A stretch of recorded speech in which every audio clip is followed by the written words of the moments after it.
If we talk about reality, okay, to what does the word reality refer to? Well, when sometimes people using it, Yeah. they're referring it to the totality of all that exists. Yeah, they would say serial. Or I could just simply say all that exists, or the set of all real things. Mm-hmm.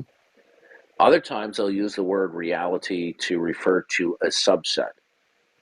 Like, for example, if somebody says that the Eiffel Tower isn't there, or let's say the Eiffel Tower is made out of jello, somebody will respond and say, well, that doesn't square with reality. Now, they're not using the word reality there to mean the set of all real things. What they mean is that doesn't square with a subset of all that exists, namely that the Eiffel Tower it is there and it's composed of metal. Okay?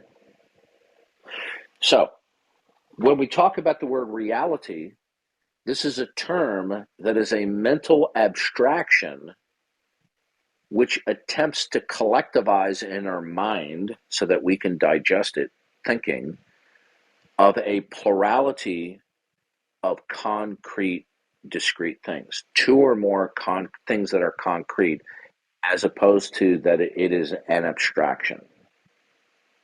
Okay?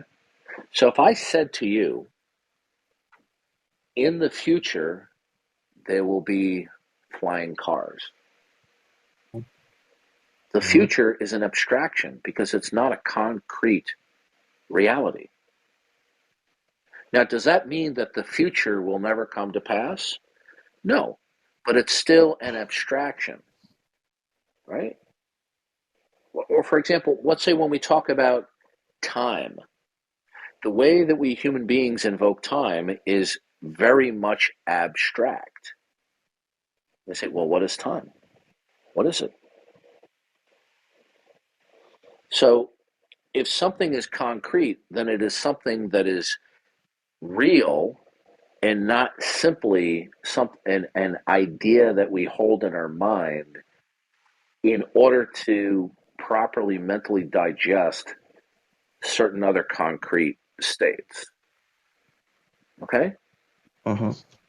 So when it comes to God being the concrete universal, God is something that is expressed to be real, and that everything that exists derives and depends upon God, and everything in the set of all real things that is not God, not only does it exist by virtue of God bringing it into existence, sustaining existence, the composition of the set in terms of regularities, irregularities, unity, diversity, categories, things like that, is also imposed by God. So, in that way, God is the concrete universal. Everything is universally derives and depends upon God. Now, if something were Oh, yeah. an Ab- abstract Abstract universal, universal. an abstract universal would be a way of collectivizing all of the members of the set, but the members of the set are conjoined only in our mind in a way for us to try to digest the world. It's not something that there's that's concrete out there. Can I say Okay. something, Darth? Yeah. Because what I remember talking to Matt yesterday, I was talking about abstract universal, and then does it have to be physical? And then it's like Matt yesterday would say no, and then he talk about I think it's something about how it No, was but it has used to back be. then.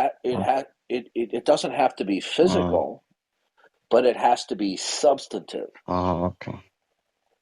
It must be of some substance or essence, rather than it is simply the mind that unifies two or more things. So, for example, let me ask you Okay. this question: Mhm. can you show me the number one? No. No, because the number one is what we call an abstract object. The number one Mm. is not a concrete object, it is an abstract object. Can you show Oh, me the okay. number 2? No, you Mm. can't.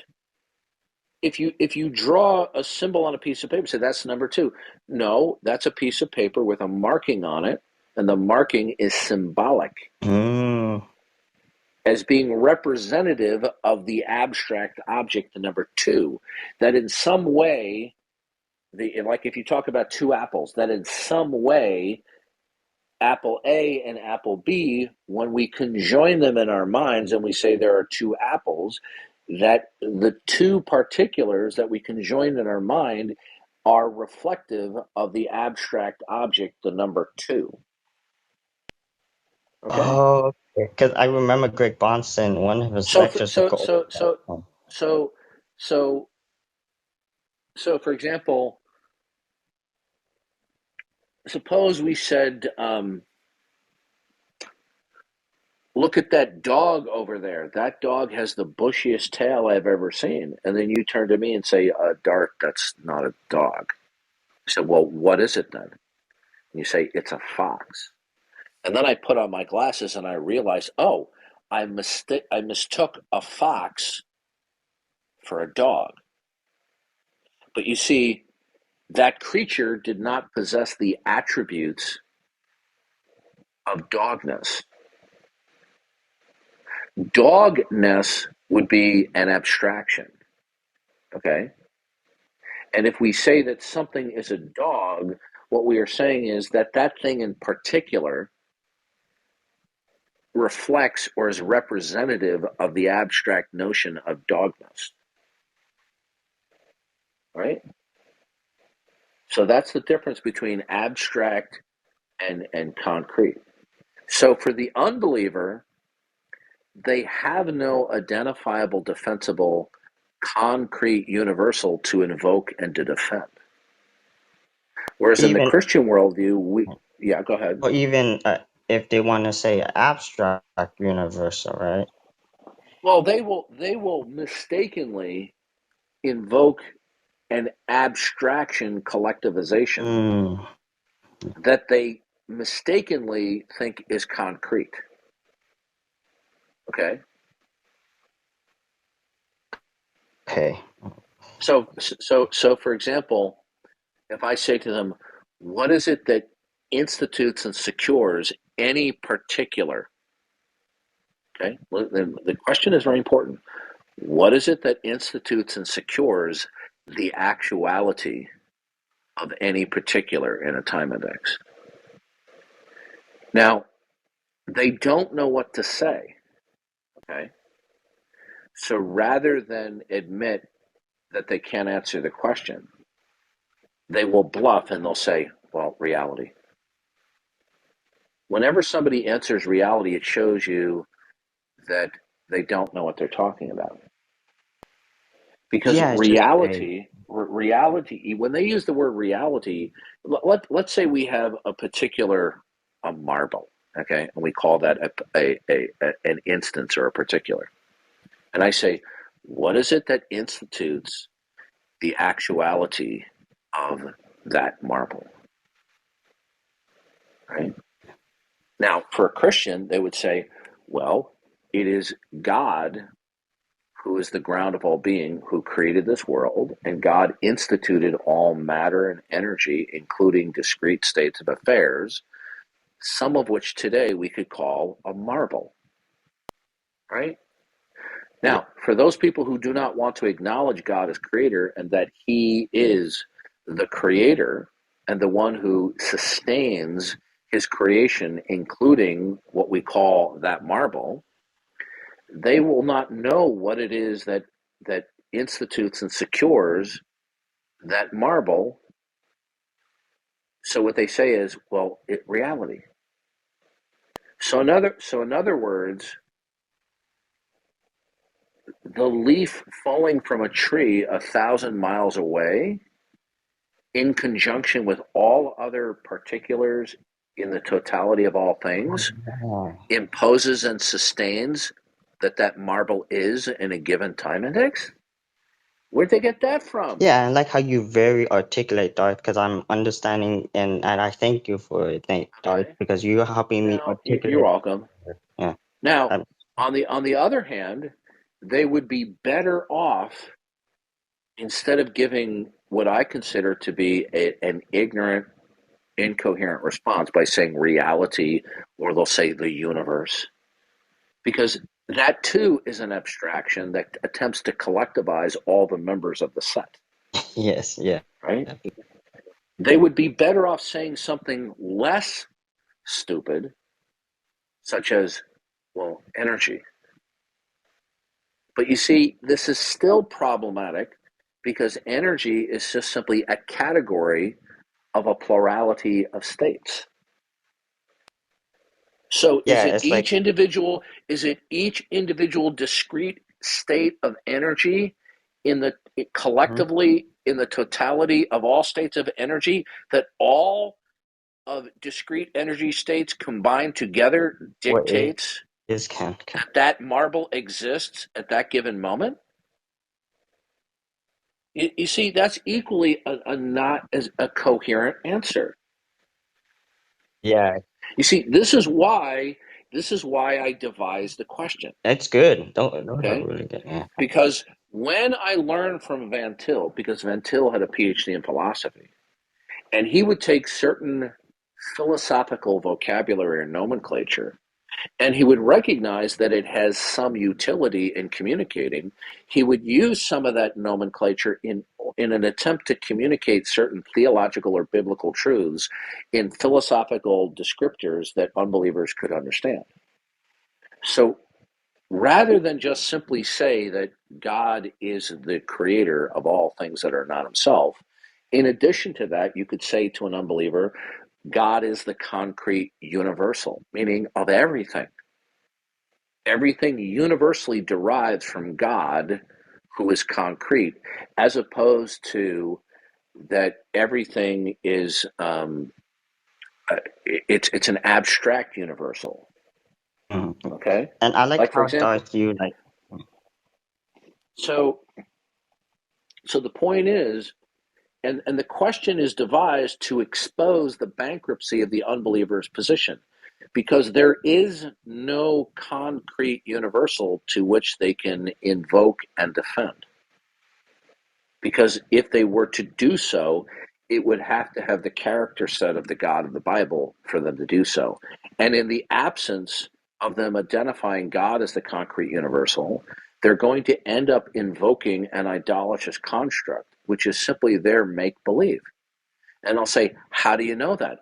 And you'll notice, out of all the conversations that I've had with these unbelievers, they constantly start to, dodge, evade, engage in double talk, verbal and semantical Yeah, gymnastics. Like, for and they example, will when I talk with Rodi, when I say, how is it that God doesn't exist? And he says, well, uh, a, a concrete universal cannot be a mind. And I said, why can't it? Why can't the concrete universal be a mind? And he'll say, well, because the concrete universal is not a mind. I said, well, what is it? And he'll say, the universal structure. And I said to Rodi, what is that? And then I yeah. just get a barrage of nonsense words, which he's just filibustering. It's It's just non-informative. it's non-informative, and it's just simply an attempt to verbally run the clock out and make a pretense that he's being substantive when he's really not. So let me give you an analogy. All right. A couple of decades ago, when Johnny Carson was the king of late night, somebody decided to pull a practical joke on Johnny Carson at a party where Johnny Carson was at. So what they did was they hired a British actor who had the uncanny gift of speaking in gibberish, but because of his British lingo, it actually sounded like he was speaking English. But in actuality, it would be unintelligible, even though it had the aura of intelligible speech. And so they maneuvered Johnny Carson to this small group of maybe 8 or 9 people, and Johnny Carson was listening in to this British actor and comedian do what he does, speaking in gibberish. Although he did it very well, And everyone else was in on the gag listening to this guy, and they're all laughing like he was being a great, joke teller and raconteur. And the joke was, what is Johnny Carson's reaction be? Is he going to have a deadpan face, not having a clue as to what he's saying? Well, of course we knew he didn't have a clue to what he's saying, because what he was saying was not really substantive or intelligible at all, although it had the aura of it. Well, Johnny Mm. Carson smiled and was being polite and was kind of lightly chuckling like he understood the humor when there was no humor. Well, why am I telling you this? Well, this is the kind of crap that Rhodey does. He just spews out Ah. rhetoric that it has little to no substance to it. He's making it up as he goes along. He knows he's making it up, and he just keeps on going on. And then he scurries down another semi-related rabbit trail. This is why I don't have patience for him. Okay? Yeah, and He's Darth, a it's like when they say, he filibusters. He filibusters while boulder dashing. and I like how you devise concise questions because when they start saying reality, I'm starting to think they're saying a thing in the set of all real things, but that's it, and that's why they don't be informative. They just say reality, science or something, and then it's like, Yeah, and that's why they it's want to hard throw to. out rhetoric, but then when I seek to unpack and decipher what they're saying, they realize that they know that they're boulder dashing, and so they boulder dash more, Okay. and they become they bicker and they become argumentative in order to hide the fact that they're not saying anything that is substantive. And this is what they do all the time. This is why the title of the room is, Are There Any Atheists Who Don't Lie When Questioned? It's not that I'm saying they're lying because they're saying something that I categorically disagree with. I'm saying they're lying, meaning they are communicating back to me when I'm questioning them in terms of my biblical worldview vis a vis their worldview. And they're purposely, the gears in their head, so to speak, are churning about how they can evade transparently answering the Oh my god. question by boulder dashing.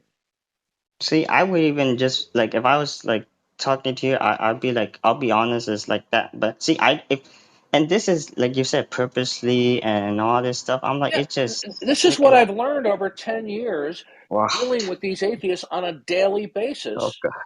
okay?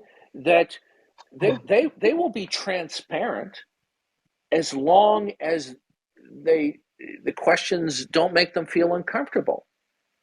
But the questions that I ask are derived as a byproduct of what God has revealed about himself. And if anybody holds to a concept, an idea, or asserts anything that is contrary to what God has revealed about myself, then what I do is I devise a clear and a succinct question that is going to actually expose that what comes out of their mouth is make believe, which is they say they don't want to go by make believe. Okay? And this is why they troll. This is why they become belligerent or they become evasive because they don't want to answer the biblical Honestly. presuppositional questions. This is why we have such few atheists who will see the title of the room. They'll see that someone like myself, a biblical presuppositionalist, is here. Why we have such few atheists who will come up because they know that I will not tolerate them overtly being deceptive and invasive, and I'm going to demand and insist that they transparently answer the question, or they can take a long walk on a short pier. Yeah, and I like, and that's the thing. They're not honest, story. Just like I'm not gonna pretend I'm be a No, they're scientist. not. Science. Look, when I spoke with P.Z. Myers, who is a worldwide known atheist with a Mm, PhD in biology, interesting. who is known for denying the existence of God, when I said to him, How is it, Dr. Myers, how is it that God doesn't exist? He immediately denied that he denies all gods, which was a lie. And then months Yeah, later, on his own YouTube channel, he outright denies that any God exists. But when I talk with him, he said, Oh, I'm not saying that there couldn't be a guiding intelligence. I'm just saying the gods that are present. You see, atheists don't mind about playing seen fast this. and loose with what they say or believe. And you know the And you arrogance see, too, Darth, is like, the yeah. reason why so many atheists can't stand my guts is because I don't put up with their deception.